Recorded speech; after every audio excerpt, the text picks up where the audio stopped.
안녕하세요. 저는 오늘 Writing with AI라는 주제로 발표를 할 이민아입니다. 그래서 간단하게 제 소개를 드리자면 저는 이제 고려대학교에서 학부를 졸업을 했고 현재 스탠퍼드에서 박사과정 4년 차를 밟고 있습니다. 그래서 소개해 주신 것처럼 펄시 교수님의 지도 아래서 자연어 처리, Natural Language Processing이라는 분야를 공부하고 있고요. 그리고 이제 최근에는 치은 교수님과 함께 인간 컴퓨터 상호작용, 그리고 에릭 교수님과 함께 경제학도 함께 공부를 하면서 이런 자연어 처리 기술들이 어떻게 사람과 더 이제 상호작용을 손쉽게 할 수 있고, 그리고 그랬을 때 이제 경제학적으로 어떤 가치를 가지는지에 대해서도 공부를 하고 있습니다. 그래서 오늘 강연은 이제 크게 세 파트로 나뉘어지는데요. 첫 번째는 먼저 AI Assisted Writing이 무엇인지에 대해서 간단하게 소개를 드리고, 이제 두 번째 파트에서는 이런 AI 기술들로 생산성과 창의성을 증가시키는 방법들에 대해서 살펴볼 거고요. 그리고 이제 마지막으로는 이렇게 AI 기술들이 글쓰기에 사용이 되었을 때 어떠한 기회와 문제점들이 있을지에 대해서 이야기를 나누면서 마무리를 지으려고 합니다. 이제 첫 번째 파트인데요. 어, 이제 많은 분들이 AI 하면 약간 자동화를 많이 생각을 하시는 것 같아요. 그래서 자율주행 자동차라거나 알파고라거나 이제 AI를 뭔가 만들어 놓으면 이게 혼자서 다 알아서 이것저것 하는 약간 그런 식으로 생각을 하는 경우가 많이 있는 것 같은데, 근데 사실 어떤 기술이 그렇든 간에 이제 기술은 사람을 위해서 개발이 되고 사용이 되는 거잖아요. 그래서 이제 AI를 연구를 하고 이제 개발을 할 때도 어떻게 하면 사람을 위해서 사람을 중심에 두고 연구를 할 수 있는가 해서 이제 많은 사람들이 요새는 이제 Human Centered AI에 이제 점점 더 관심을 가지고 있어요. 그래서 이제 스탠포드에서도 재작년에 Stanford Institute for Human Centered Artificial Intelligence, 줄여서 이제 하이라는 기관이 설립이 되었고요. 어, 그래서 이제 사람은 중심에 뒀는데 그 중에서도 이제 AI Assisted Writing 하면은 사람이 중심에 있고 그래서 이제 그 사람과 AI가 어떻게 상호작용을 하는가 해서 그 상호작용에 이제 또 더 포커스가 되어 있는 거고요. 그리고 AI도 사실 굉장히 큰 범위잖아요. 자연어 처리 분야에 있는 이제 NLP 모델들도 있지만 뭐 비전에 있는 비전 모델들도 있고 굉장히 다양하기 때문에 그래서 이번 강연에서 말하는 AI는 이제 특별히 언어 모델, 랭귀지 모델을 가리키는데 쓰여질 것 같아요. 그래서 이제 AI Assisted Writing이란 Human Language Model 간의 인터랙션이라고 보실 수가 있을 것 같고요. 그래서 이제 자연어 처리 분야가 생소하신 분들을 위해서 간단하게 랭귀지 모델이 무엇인지 설명을 드리고 갈게요. 그 랭귀지 모델은 사실 엄청 대단한 게 아니고, 이제 문맥이 있잖아요. 글을 쓸 때, 여태까지 썼던 문맥을 이제 컨텍스트라고 하는데, 그런 컨텍스트를 인풋으로 받아서 이제 다음에 올 단어에 대한, 확률을 예측하는 모델을 랭귀지 모델이라고 해요. 그래서 사실 저희의 일상생활에서 이런 랭귀지 모델이 굉장히 많이 사용이 되고 있는데, 예를 들면 이런 구글이나 네이버에서 검색을 할 때, 단어를 이렇게 쓰면 밑에 쭉, 이제 추천, 뭐, 연관 검색어나 막 이런 게 뜨죠. 그래서 여기도 뭐, what is the 이렇게 쓰면 weather, meaning of life, 막 이런 식으로 뜨는데, 이게 다음 단어를 결국 예측하는 거거든요. 그리고 핸드폰에서도 이제 타자를 이렇게 치다 보면, 현재 쓰고 있는 단어나 다음에 올 단어를 이렇게 예측을 해서 밑에 보여주기도 하는데, 이런 시스템들이 다 언어 모델을 기반으로 만들어진 거라고 보면 될 것 같아요. 그래서 이번 강연에서 언어 모델을 글쓰기에 사용할 수 있는 이제 다양한 방법들에 대해서 시간이 허락하는 대로 살펴볼 텐데요.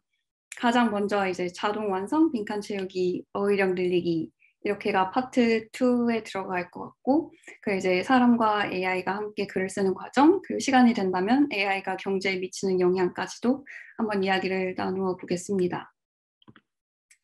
그래서 이제 파트 2, 첫 번째인데요. AI로 생산성 증가시키기. 그 생산성이 무엇이냐? 이거 그냥 단순하게 놓고 보면 이제 들어간 시간 대비 한 일의 양이라고 볼 수가 있을 것 같아요. 그래서 이제 생산성을 증가시키려면 어, 어떻게 해야 되냐? 그럼 이제 또 단순하게 보면 같은 일을 하는데 들어가는 시간을 더 적게 들어가게 한다거나 아니면 이제 같은 시간 안에 사람이 이제 더 많은 일을 할 수 있도록 도와준다거나 아니면 또 이제 같은 시간 안에 더 양질의 일을 할 수 있도록 도와주면 생산성을 증가시킬 수가 있겠죠. 그래서 이제 각각의 경우에 맞는 애플리케이션에 대해서 이제 간단하게 소개를 드리려고 하는데요. 이제 첫 번째로는 자동 완성 시스템을 어떻게 하면 이제 언어 모델을 사용해서 만들 수 있는지에 대해서 소개를 드리겠습니다. 그래서 이제 제목은 키워드로부터 하는 자동 완성이고요. 영어로는 When you know what you want to write, how can AI help you write faster? 그래서 이제 제가 만약에 쓰고 싶은 글, 문장 이런 게 있는데 그거를 이제 써야 돼요. 근데 이거를 어떻게 하면 더 빠르게 쓸 수 있나 하는 문제에 대한 이제 연구였습니다. 그래서 아까 전에 보셨던 것처럼 이런 핸드폰에 있는 자동 완성 기능 그런 시스템들을 이제 네모로 한번 표현을 해볼게요. 그러면 이제 일반적으로 글을 쓰겠죠, 사용자가. 그러면 제가 만약에 글을 I will be라고 썼어요. 그러면 사실 이게 시스템이나 AI나 뭐 그런 게 아니더라도 심지어 사람이더라도 사실 다음에 무슨 단어가 올지 예측하기가 굉장히 어렵거든요. 왜냐하면 이제 이런 문맥이 그 표현하고자 하는 단어의 전체적인 의미를 보통 포괄하고 있지를 않아요. 그래서 어, 이게 정말로 내가 만약에 타자를 빨리 치고 싶다 하면은 이제 단순히 그렇게 앞에 이전 문맥에 기반한 게 아니라 키워드를 주면 더 빠르게 예측을 할 수 있지 않을까. 그래서 예를 들면 이제 제가 10 minutes late 이라고 말을 해요. 그러면 이제 상대방이 사람이라면 바로 이 사람이 10분 정도 늦는다는 말을 하고 싶은 거구나 라고 이제 바로 알겠죠. 그래서 사람이 그렇게 이해를 할 수 있다면 시스템도 할 수 있지 않을까 하는 생각에 이제 저희는 Keyword Based Autocomplete이라는 태스크에 관심을 갖게 되었어요. 그래서 네, 이 태스크를 간단히 놓고 보면 이제 10 minutes late 뭐 이런 식의 몇 개의 키워드가 인풋으로 들어갔을 때 타겟으로는 이제 전체 문장을 이렇게 만들어낼 수 있는 그런 걸 이제 Keyword Based Autocomplete Task라고 저희가 이름을 지었고요.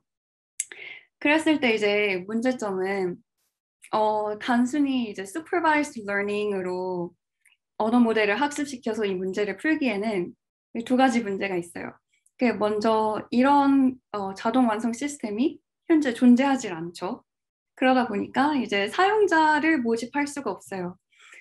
그러다 보니까 이제 사용자가 어떤 이런 키워드를 인풋으로 줄지를 예측하기도 어렵고 이렇게 존재하지 않는 시스템에 대한 약간 그런 기능 명세서 같은 거를 이 사용자들한테 주기도 어려워요. 그래서 이럴 때 문제를 어떻게 풀 수 있을까 했을 때 이제 간단하게 그 중심적인 아이디어만 설명을 드리자면 이렇게 사용자와 시스템 간의 커뮤니케이션 게임으로 프레이밍을 하면 어떨까라는 아이디어를 가졌어요. 그래서 이제 사용자는 목표가 최대한 타자를 적게 치는 거이고 이제 시스템의 목표는 최대한 사용자가 의도한 원래의 문장을 정확하게 맞추는 거. 이렇게 두 개의 목표가 있는 거죠.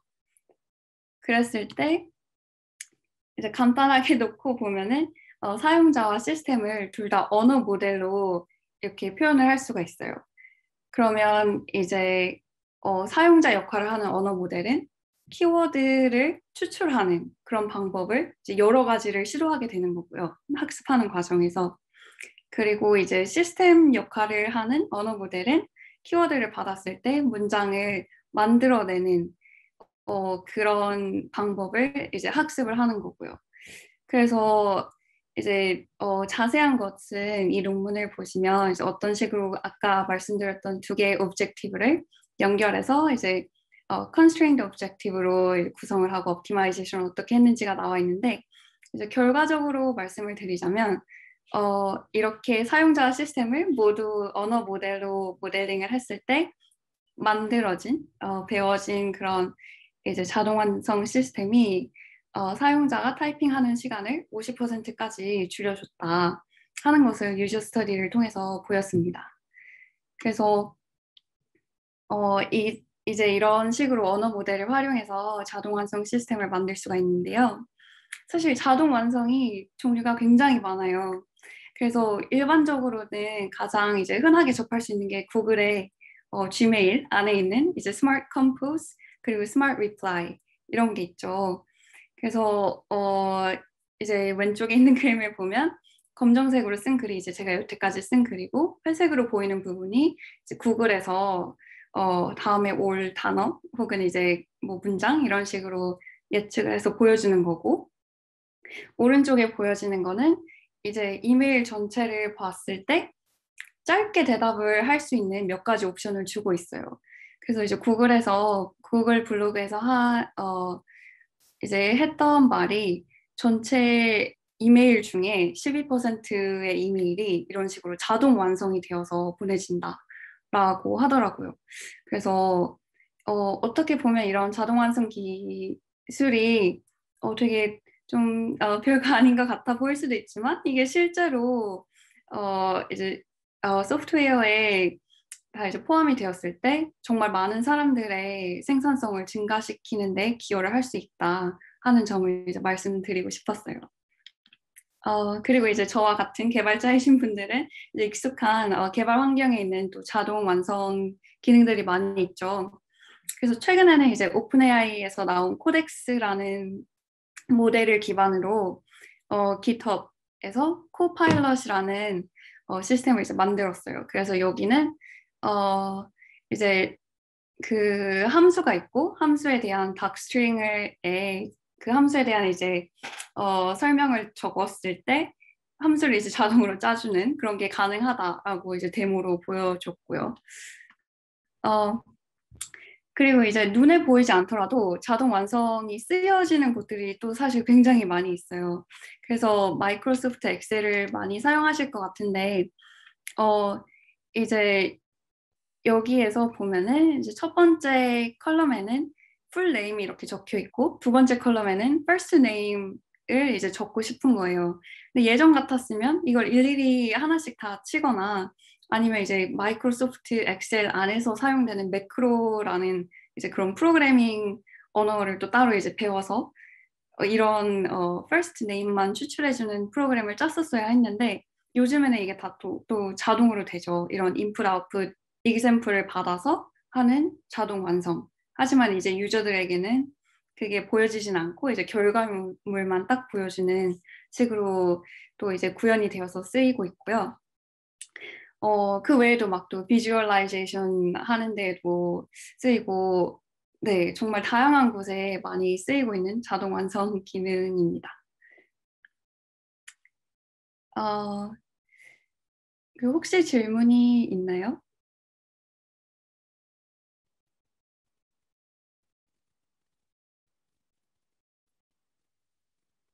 네, 없다고 가정을 하고, 혹시 질문이 있다면 언제든지 이제 손을 들고, 네, 말씀을 해주시면 될 것 같아요. 그리고 이제 생산성을 증가시키는 애플리케이션을 만드는 이제 두 번째 예로 빈칸 채우기에 대해서 소개를 드릴게요. 그 빈칸 채우기, 영어로는 When you're editing or revising, how can AI help you connect ideas? 그래서 이제 쓴 글을 수정할 때 여러 가지 아이디어가 있는데 그런 아이디어들을 어떻게 잘 연결하도록 AI가 도와줄 수 있을까라는 질문입니다. 그래서 아까 보여드렸던 예제랑 비슷한데요. 이제 이메일을 쓸 때, Gmail 같은 경우에 이제 다음에 올 글을 예측을 해주죠. 그랬을 때, 이제 한 가지 문제점은 일반적인 언어 모델은 보통 이전 문맥만 고려를 할 수가 있어요.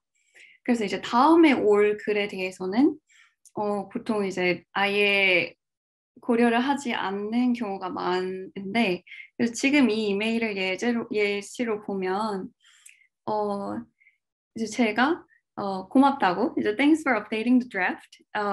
The modifications look 하고 이제 거기는 아직 쓰지 않았죠. 하지만 이제 그 다음 문장에서 Can you revert the wording of the task definition? 그러니까 제가 이제 완벽하게 만족은 하지 않은 상태인 거예요.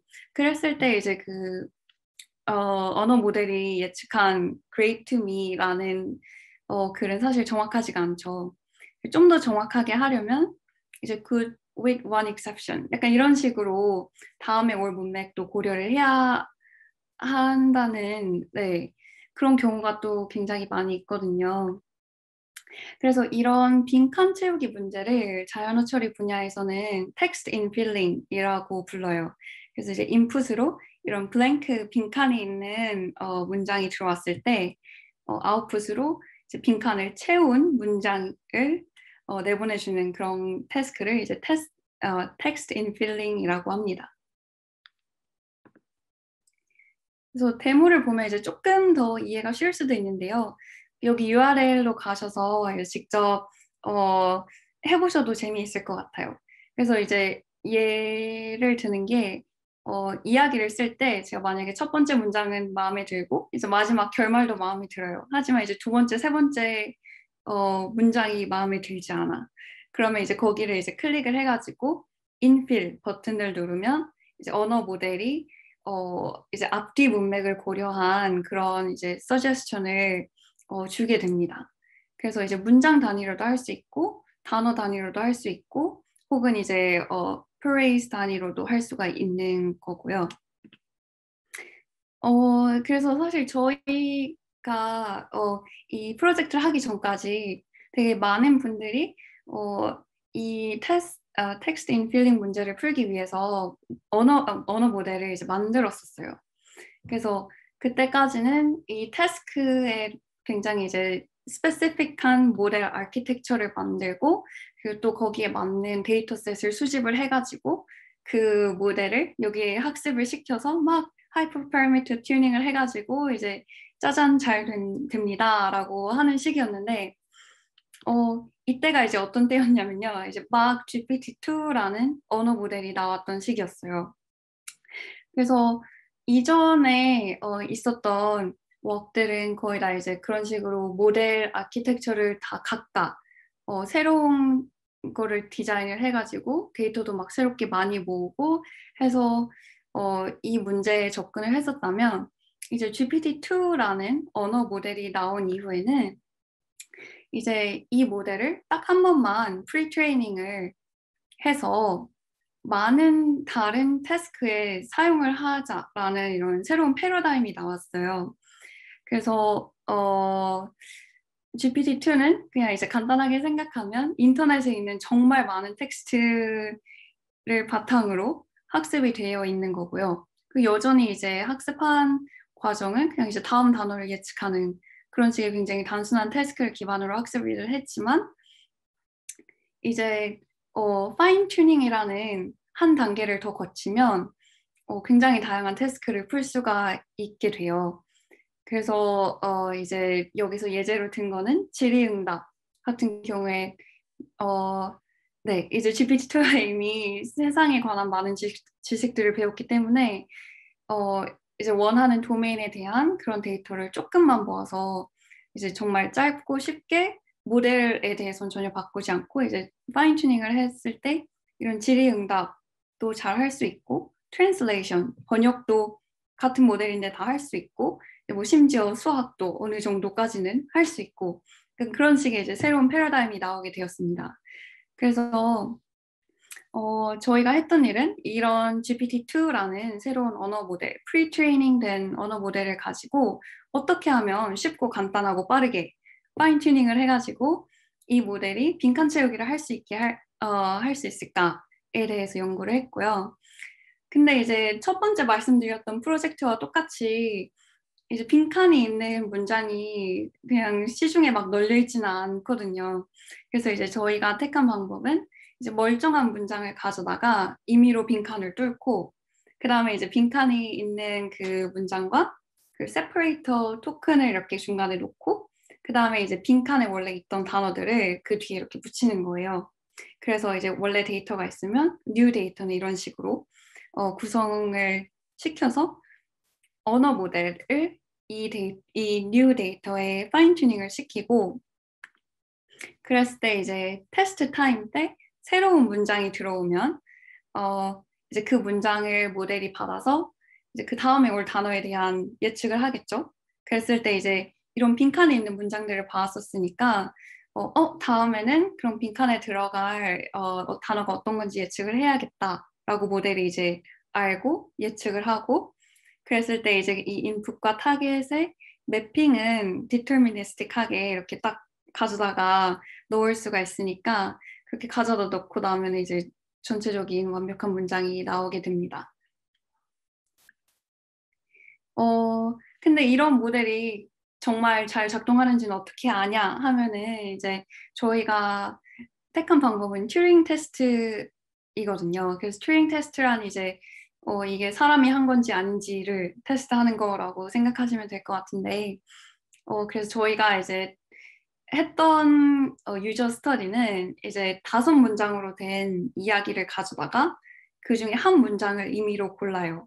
그런 다음에 그 문장을 이 파인 튜닝된 GPT-2가 만들어낸 문장, 그러니까 앞뒤 문맥을 고려해서 만들어낸 문장으로 이렇게 딱 가져다가 넣고 사람들에게 묻는 거예요. 이 중에 어떤 문장이 AI가 만든 문장 같냐. 그렇게 물어봤을 때 거의 절반에 해당되는 경우에 사람들이 제대로 맞추지 못했어요. 그 말인즉슨 이제 모델이 만들어낸 문장이 굉장히 이제 사람이 쓴 것과 비슷하고 문맥에 잘 맞기 때문에 네, 그만큼 이제 찾아내기가 어렵다는 뜻인 거죠.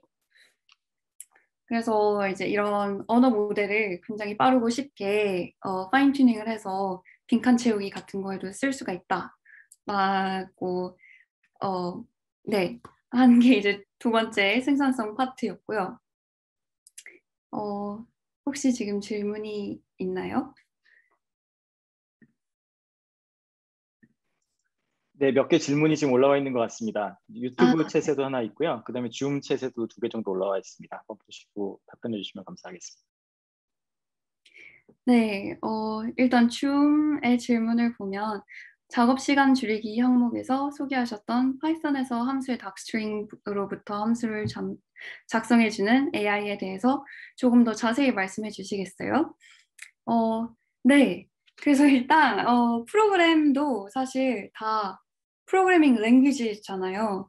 이것도 다 결국 언어이기 때문에 이제 언어 모델을 단순히 이제 한글에서 한글로 혹은 뭐 영어에서 한글 뭐 이런 식으로 자연어에서 자연어로 가는 거에만 쓸 수 있는 게 아니라 이제 프로그래밍 언어로도 네, 변환이 가능한 거예요. 그래서 이제 인풋은 뭐 영어 또는 한국어가 들어가고 이제 아웃풋으로는 뭐 파이썬 아니면 뭐 C 아니면 자바 이런 식으로 나오게 되는 건데 그래서 이제 파인 튜닝 같은 걸 한다고 치면은 네, 이제 그런 닥스트링과 함수 임플리멘테이션 된 거의 페어를 가지고 이제 이렇게 네, 파인 튜닝을 해서 모델을 학습을 시키면 그럼 이 모델은 이제 그런 네, 닥스트링을 받아서 프로그램을 만들어주는 네, 그런 이제 놀라운 일들을 할 수가 있게 되는 거죠.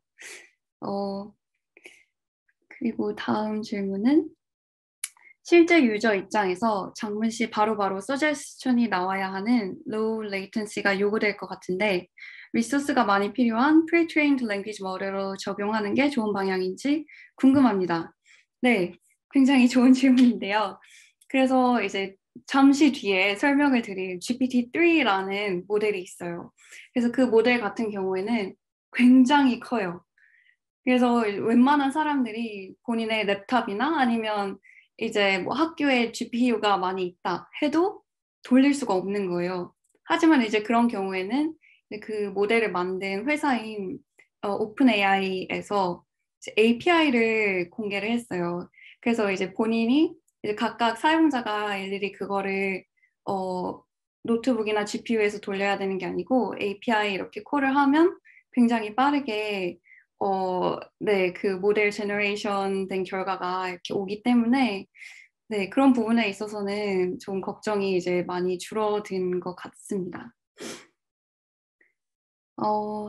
네, 마지막 질문 하나만 답변하고 이제 다음으로 넘어갈게요. 그래서 인필링 문제에서 문맥을 이해하기 위해서 필수적으로 있어야 하는 항목, 동사는 필수로 있어야 한다가 있을까요?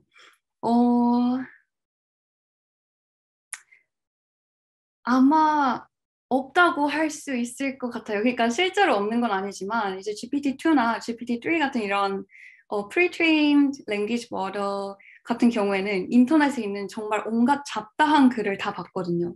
근데 이제 잡다한 글을 볼 때 이게 항상 말이 되진 않잖아요. 예를 들어서 이 웹사이트에 있던 이런 글 다음에 저 웹사이트에 있는 프랑스어로 쓰여진 글을 갑자기 보고 그 다음에는 무슨 뭐 파이썬으로 쓰여진 이제 함수를 보고 그러니까 이런 식으로 막 뒤죽박죽 보다 보니까 약간 어떤 식으로 넣어도 이 언어 모델이 뭔가 그럴듯한 걸 만들어내긴 해요. 하지만 이게 정말 그 문맥을 이해했느냐는 이제 좀 다른 문제인 거죠. 그래서 이제 필수적으로 있어야 하는 게 있냐 하면 그건 아니지만 네, 그렇다고 해서 이 모델이 이해를 정말로 하고 있는 거냐 하면 그것도 아닌 것 같아요. 네, 그러면 이제 다음 파트로 넘어가도록 하겠습니다. 그래서 이제 다음에는 어휘력 늘리기라는 주제로 얘기를 잠깐 해볼 건데요. 그래서 영어로는 Can AI help you make better word choices? 예제를 들어볼게요. 그래서 왜 이런 어휘력 늘리는 거에 관심이 있냐 하면 이제 저뿐만이 아니라 사실 많은 분들이 그럴 것 같은데 이제 영어 단어를 쓰다 보면은 예를 들어서 제가 이제 같이 일하는 친구한테 이런 메시지를 보내고 싶어요. I read an amazing paper today. 그런데 이제 그 채팅창 기록을 보니까 제가 바로 전에 썼던 문장에 amazing이라는 단어가 또 있는 거예요. 그러면 이제 같은 단어를 반복하고 싶진 않으니까 그럼 이 단어를 다른 거로 바꾸고 싶은데 근데 막상 이제 생각을 해보면 amazing 다른 동의어가 뭐가 있지? awesome, great 근데 이것도 막 그렇게 만족스럽지는 않고 다른 단어들이 어떤 게 있나 그래서 이런 게 사실 뭐 메시지 할 때뿐만이 아니라 뭐 에세이를 쓰거나 논문을 쓰거나 굉장히 많은 경우에 이제 부닥치는 일이잖아요. 그랬을 때 이제 네, 한 가지 뭐 많은 분들이 하는 방법은 이제 thesaurus.com 같은 이제 동의어 사전을 이제 찾아보는 거죠. 그래서 amazing을 이렇게 딱 찾아보면 뭐 awesome, fascinating, incredible, marvelous. 근데 막 또 이상한 단어들도 있어요. 막 prodigious. 그러면 이거는 사실 말이 안 되는데 근데 어쩔 수 없는 게 이런 동의어 사전들은 문맥을 전혀 보지 않고 이제 그 단어만 보고 동의어를 추천을 해주는 거니까 어느 정도 이제 한계가 있는 거죠. 그래서 이제 동의어를 문맥에 맞게 잘 찾는 그런 문제를 이제 단어 처리 분야에서는 lexical substitution이라고 합니다. 그래서 이제 컨텍스트로 문장 I read an amazing paper today가 딱 들어오고 그 이제 바꾸고 싶은 단어는 amazing 그게 이제 타겟 월드가 되는 거고요. 그 이제 원하는 아웃풋 저희가 찾고자 하는 거는 이제 awesome, great, fascinating 이런 거와 같은 이제 적합한 대체어를 찾고 싶은 거예요. 그랬을 때 이제 언어 모델을 통해서 이런 거를 더 잘 찾아주는 연구도 있고요. 근데 이제 저희가 했던 거는 그런 이제 많은 언어 모델들이 점점 발전하면서 이런 동의어를 점점 더 잘 찾게 되고 이제 막 정말 사람과 비슷한 수준의 글도 쓰게 되는데 이게 정말로 이런 언어학적인 것들을 다 잘 알고 동의어에 대해서도 리즈닝을 충분히 할 수가 있는 건가? 이제 그런 능력을 좀 테스트해보고 싶었어요. 그래서 이제 이런 렉시컬 서브스티튜션은 풀고자 하는 태스크도 될 수가 있지만 can serve as a downstream natural language understanding task. 그러니까 정말로 자연어를 제대로 모델이 이해를 하고 있는지를 테스트하는 그런 벤치마크로도 사용이 될 수가 있어요. 그래서 저희가 모은 벤치마크는 이제 SWORDS라는 이름을 가지고 있는데요. 이제 SWORDS는 Stanford Word Substitution Benchmark의 줄임말이에요. 그래서 단순히 이제 thesaurus 이런 동의어 사전을 찾아봤을 때는 이런 식으로 순서 없이 그냥 이제 모든 단어들이 쭉 리스트가 되어 있어요. honest, candid, forthright, genuine. 근데 이제 그 중에서는 말이 되는 것도 있고 안 되는 것도 있고. 그래서 이제 저희 벤치마크에서 하고자 했던 거는 일단 그 가능할 만한 동의어의 수를 더 많이 모아서 그 많은 동의어들을 이제 순위를 매겨서 랭킹을 하자. 그랬을 때 이제 언어 모델이 정말로 이 많은 동의어들을 거의 다 찾을 수 있고 그리고 이제 랭킹도 제대로 할 수 있는지를 평가를 하게 되었습니다. 그래서 사실 이제 그런 언어 모델을 통해서 이런 걸 더 잘하도록 만들 수 있는데 왜 굳이 테스트를 하기로 결정을 했냐 하면은 이제 또 이 프로젝트를 할 때 큰 패러다임 시프트가 있었어요. 그래서 아까 말씀드렸던 GPT-2는 2019년도에 나온 모델이거든요. 그래서 그 모델은 이제 프리트레이닝을 한번 하면은 이제 그 큰 모델을 파인 튜닝 함으로써 다양한 태스크에 쓸 수 있다 했던 거였지만 이제 GPT-2가 아니라 3가 나왔어요. 그래서 이거는 파인 튜닝도 할 필요가 없다. 그냥 이제 저희가 풀고 싶은 태스크를 최대한 자연스럽게 문장으로 풀어서 모델한테 물어보면 모델이 대답을 해주는 거예요.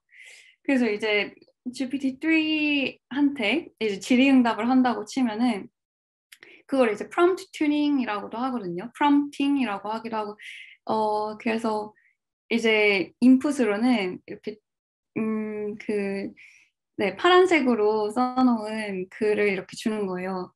Q 하고 이제 질문, 한국의 수도는 하면 이제 answer, 대답 하면은 이제 모델이 이게 그냥 이제 질의응답의 형식인 거를 자동으로 알고 서울이라고 이제 대답을 하는 거죠. 그래서 그런 게 질의응답뿐만 아니라 이제 번역, 그리고 뭐 수학 등등등에도 많이 적용이 돼요. 그래서 이게 어떻게 가능하냐 하면은 이제 한마디로 말하면 모델 사이즈가 엄청나게 커졌어요. 그러니까 이게 불과 1, 2년 만에 일어난 일인데 이제 GPT-2가 이제 이 세 번째에 있죠.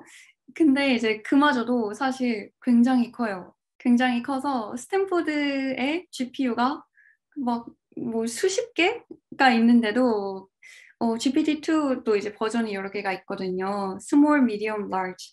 근데 이제 미디움까지밖에 못 가요. 근데 미디움도 이제 간신히 돌리는 정도?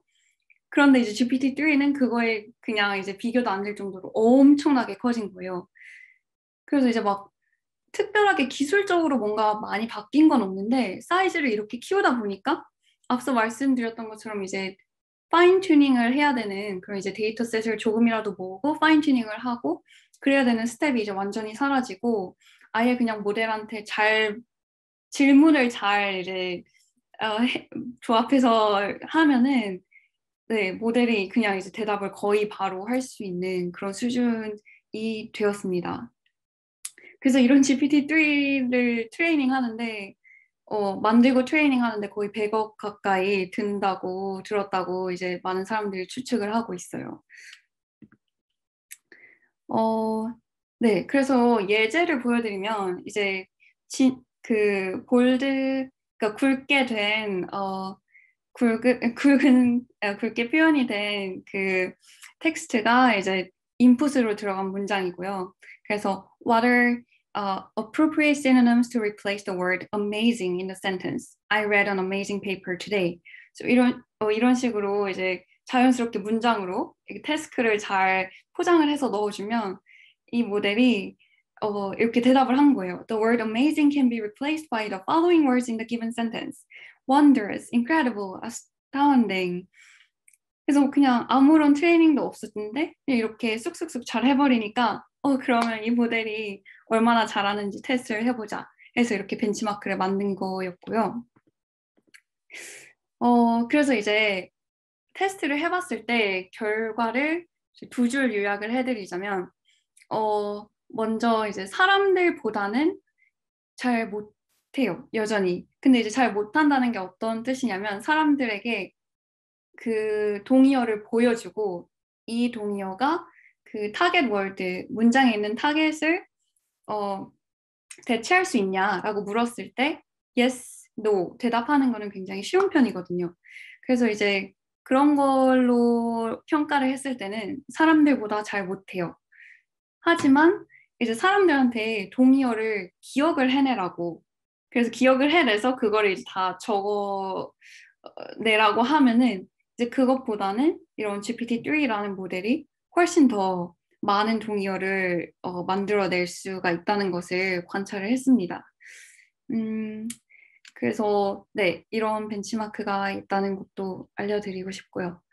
어, 그리고 이제 어휘력을 늘리기 위해서 어, 이제 이런 벤치마크는 연구에서 많이 쓰이고 모델을 테스트하는데 사용이 되지만 이제 일반적으로 이제 강연을 듣는 분들이 본인의 이제 어휘력을 늘리고 싶을 때 그러면 이런 모델을 내가 어떻게 가져다 쓸 수 있냐 물어보신다면 사실 많은 소프트웨어들이 이미 나와 있어요. 이런 언어 모델을 사용해서 만들어진 건데 그래서 이제 가장 유명한 소프트웨어로는 Grammarly가 있죠.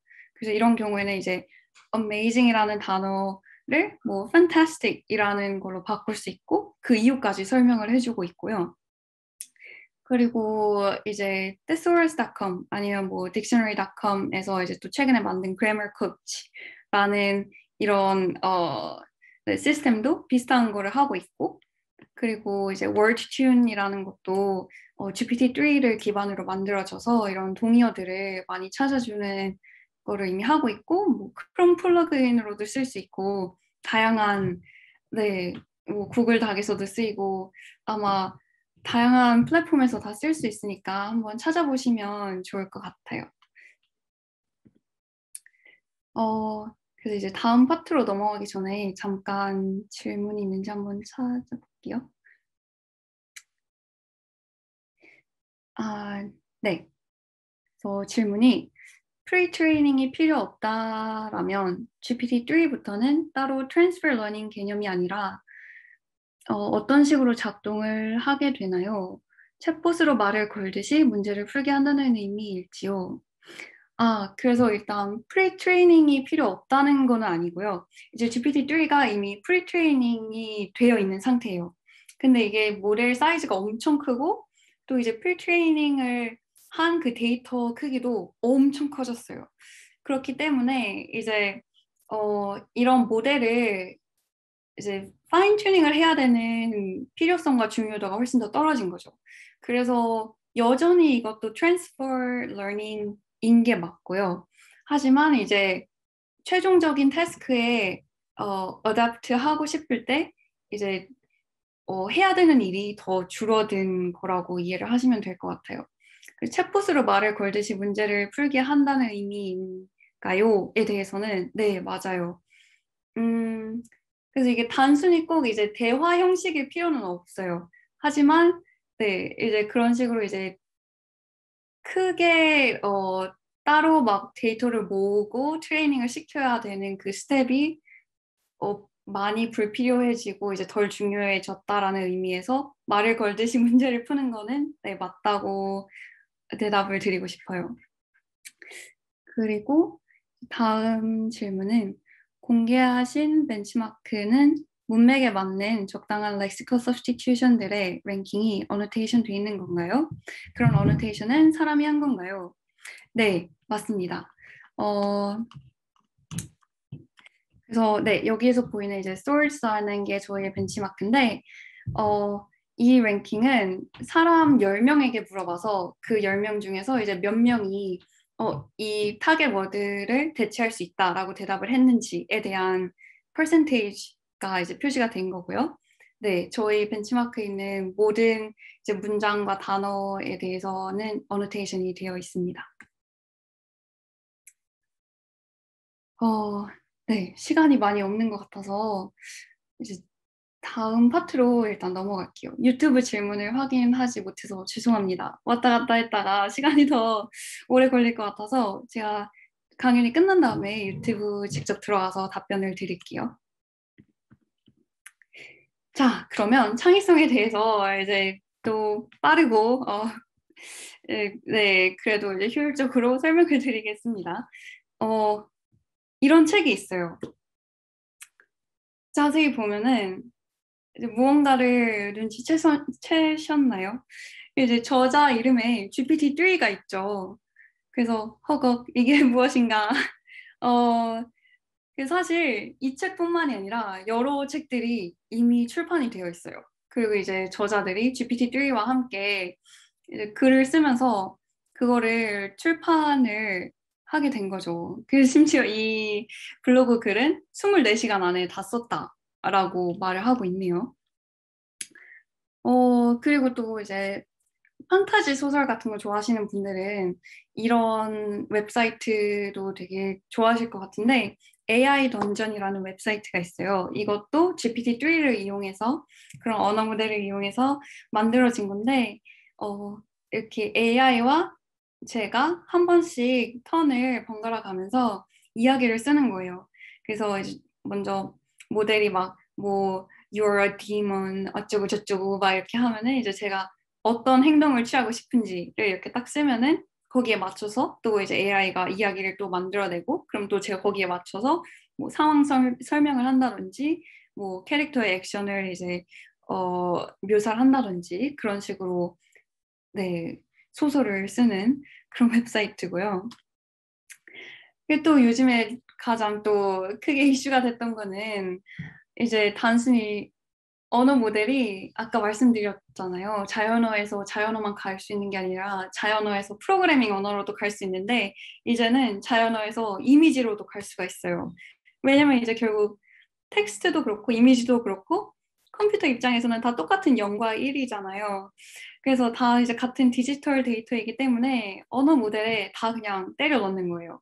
그런 다음에 이제 인풋은 텍스트, 아웃풋은 이미지 이렇게 해서 학습을 시키면 이런 것들이 가능합니다.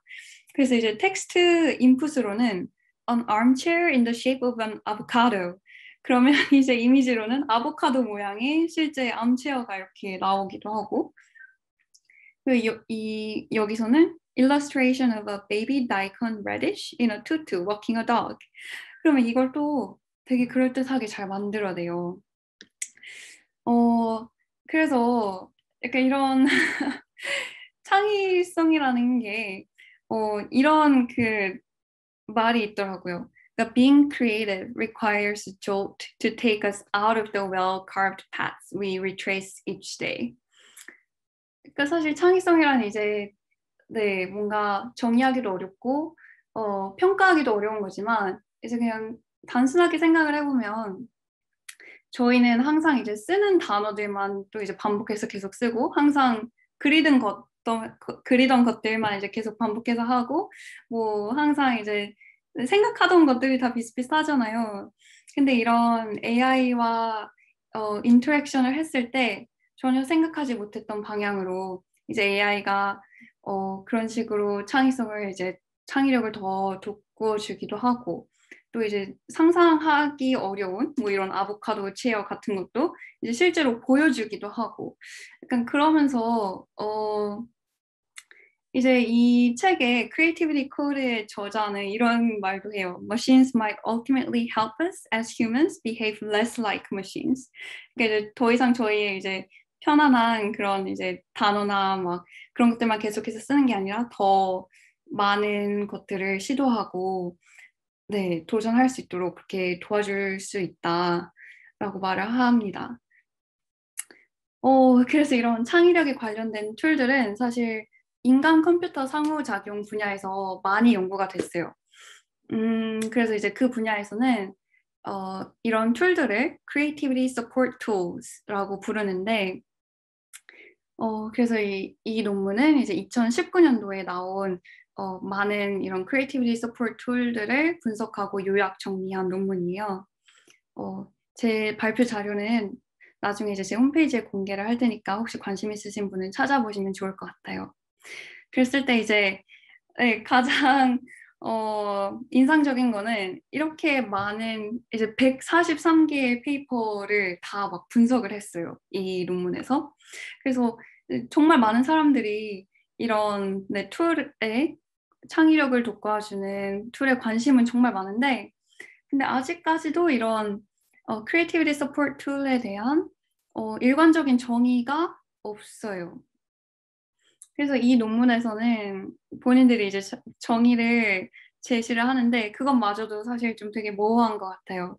A creativity support tool runs on one or more digital systems, encompasses one or more creativity focused features, and is employed to positively influence users of varying expertise in one or more distinct phases of the creative process. 무슨 말인지 사실 저도 잘 모르겠어요. 그래서 제가 생각하기에 AI 그리고 또 언어 모델을 사용해서 창의력을 증가시키는 그런 연구에 있어서 또 어려운 점들은 이런 포텐셜들을 보여주는 애플리케이션은 정말 많아요.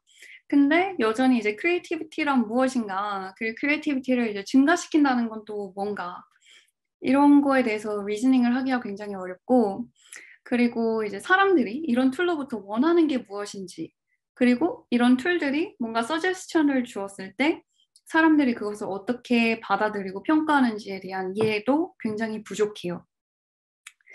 그리고 또 이제 어떤 연구자들은 이게 크리에이티비티는 결과물만 봐서 이게 뭐 증가했다 아니다라고 할 수 있는 게 아니고 그 과정을 봐야 한다. 그리고 또 과정 속에서 사람이 느끼고 이제 네, 생각하는 게 또 굉장히 중요하다. 왜냐하면 이제 비슷한 글을 썼더라도 어떤 사람에게는 이게 정말 자기 인생의 걸작일 수도 있는 거고 다른 사람은 비슷한 글을 썼지만 그냥 이제 평소 쓰던 글들과 별반 다를 게 없다라고 느낄 수도 있는 거고 그래서 네, 이런 연구에 대해서는 사실 굉장히 understudy 된 부분이 많다고 생각을 하고요.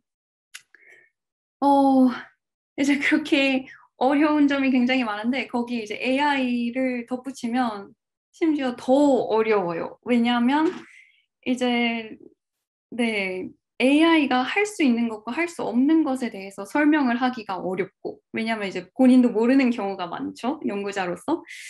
그리고 이제 만약에 그걸 어느 정도 안다고 해도 이게 장기적으로 봤을 때 어떤 결과를 초래할지에 대해서 짐작을 하는 것도 굉장히 어렵고요. 그리고 그런 걸 이제 짐작을 할 수 있다고 해도 그런 거를 이제 AI에 대해서 잘 모르는 사용자들한테 설명을 하기도 굉장히 어려워요. 그래서 결론은 어렵다.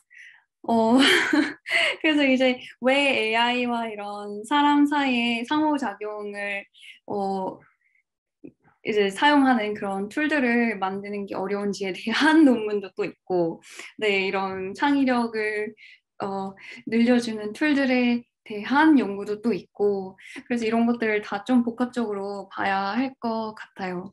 그래서 제가 현재 이제 진행 중인 연구를 정말 짧게 한 2분 만에 소개를 시켜드리자면, 이제 처음에는 크리에이티비티 서포트 툴로 시작을 했는데요. 근데 이제 앞서 말씀드렸던 그런 많은 문제점들에 봉착을 해서 그러면 그냥 이제 크리에이티비티보다도 정말 더 근본적으로 사람이 어떻게 이런 언어 모델과 함께 글을 쓰는지에 대해서 이해를 좀 더 해보자라고 이제 생각을 하게 되었고 그래서 이제 저희가 하고 있는 거는 그냥 이제 많은 사람들이 AI와 함께 자유롭게 글을 쓰는 과정을 관찰을 하고 있어요.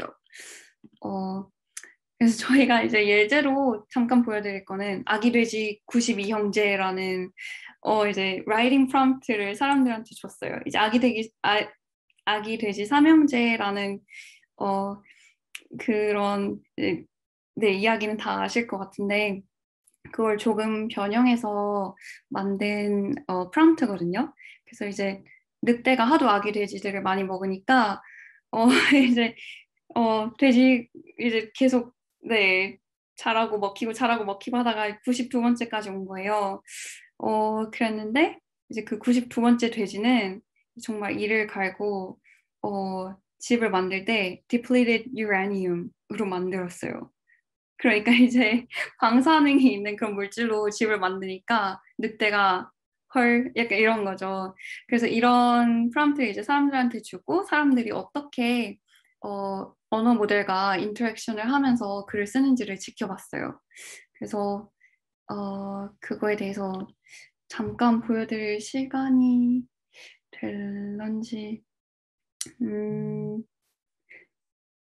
제가 이 강의 자료에 링크를 걸어둘 테니까 거기에서 직접 가셔서 보시면 될 것 같아요.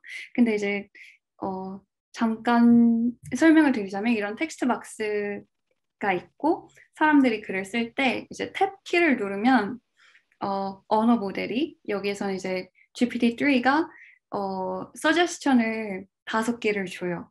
그러면 이제 사람들이 거기에 맞춰서 마음에 드는 게 있다 하면 그걸 선택을 해서 이야기를 이어서 쓰면 되는 거고 만약에 마음에 안 든다 그러면 이제 자기가 원하던 걸 계속 쓰면 되는 거고 만약에 내가 브레인스토밍을 더 하고 싶다 이러면 계속해서 탭 키를 누르면 이제 모델이 다양한 옵션들을 주게 되고 그러면 이제 사람들이 그걸 보고 이제 인스피레이션을 얻기도 하고 아니면 뭐 자세한 묘사를 하는데 더 이제 쓰이기도 하고 그런 식인 거예요. 그래서 네, 이 프로젝트를 통해서 저희가 알고 싶은 점은 이제 가장 그냥 크게 놓고 보면 이렇게 함께 collaborative writing을 할 때 사람과 AI의 이제 강점과 약점이 어떤 게 있나 그리고 이제 서로 어떻게 보완을 해주나 그리고 이렇게 상호작용을 할 때 어떤 패턴들이 있고 그리고 이제 사람과 사람도 collaborative writing을 하잖아요. 뭐 구글 닥스에서 이제 같이 뭐 문서를 쓴다던가 그럴 때 이제 알려진 좋은 점들이 있는데 그런 것들이 이제 휴먼과 AI가 콜라보레이션 할 때도 적용이 되는가? 이제 네, 그래서 이런 질문들에 대해 답변을 얻고자 연구를 하고 있습니다. 시간이 많이 없네요. 그래서 이제 그러면 파트 3로 넘어가서 이제 네, AI 사용을 할 때의 기회와 문제점에 대해서 네, 이야기를 나누면서 이제 마무리를 지어보도록 하겠습니다.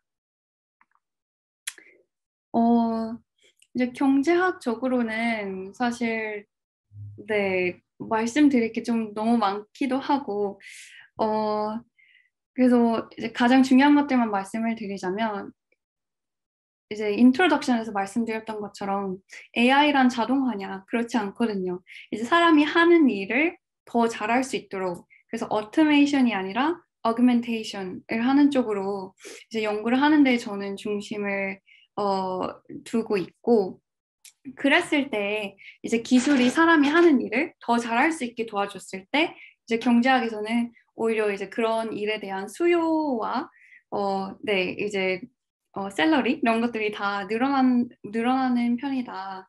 그리고 이제 오히려 더 많은 기회들이 생기고 네 그럼 이제 좋은 결과가 일어난다라는 네 연구 결과가 있고요. 그리고 이제 두 번째 파트에서 말씀드렸던 productivity. 네, 그래서 되게 짧은 강연이었지만 약간 이런 언어 모델을 통해서 사람들의 생산성을 늘리는데 많은 애플리케이션을 만들 수가 있다라는 걸 설득을 네, 했기를 바라고요. 그리고 이제 마지막으로는 이제 또 GPT-3가 엄청나게 크고 이거 하나 만드는데 100억이 들고 네, 심지어 스탠포드에서 뭐 GPT-2 large를 제대로 돌리지도 못하고 이런 문제가 있다는 걸 말씀드렸잖아요. 그랬을 때 이제 센트럴라이제이션의 문제가 있을 수가 있어요. 왜냐하면 이런 네, 리소스가 이제 하나 이제 굉장히 소수의 회사나 기관으로 몰리게 되고 그랬을 때 이제 그 기반에서 모든 걸 독점을 할 수가 있겠죠. 그래서 이제 그런 것들을 막기 위해서 이제 distributed learning 뭐 그런 식으로도 많이 연구가 되고 있고 하지만 네, 약간 이런 AI assisted writing에 대한 네, 경제학적 임팩트가 이렇게 큰 하이 레벨에서는 이제 많이 연구가 그래도 좀 예전 기술들의 예제도 있으니까 되고 있는데 이제 구체적으로 어떻게 얼마만큼 현재 사람들이 하고 있는 라이팅 타스크에 영향을 미칠지에 대해서는 많은 연구가 아직 없어요. 그래서 제가 다음에 지금 또 하고 있는 다른 연구가 이제 이런 언어 모델을 통해서 라이팅 타스크를 할 때 도와주면 이제 그런 일의 결과물이 얼마나 더 좋아지냐 아니면 얼마나 더 빠르게 할 수 있냐 그리고 그걸 이제 좀 더 제너럴라이즈 시켰을 때 이제 전체 직업 중에 많은 직업의 사람들이 이제 이메일을 쓰는데 뭐 이메일 라이팅을 더 빠르게 할 수 있다면 이게 어떠한 금전적인 가치가 있냐 이런 것들을 좀 대답을 하려고 연구를 하고 있고요.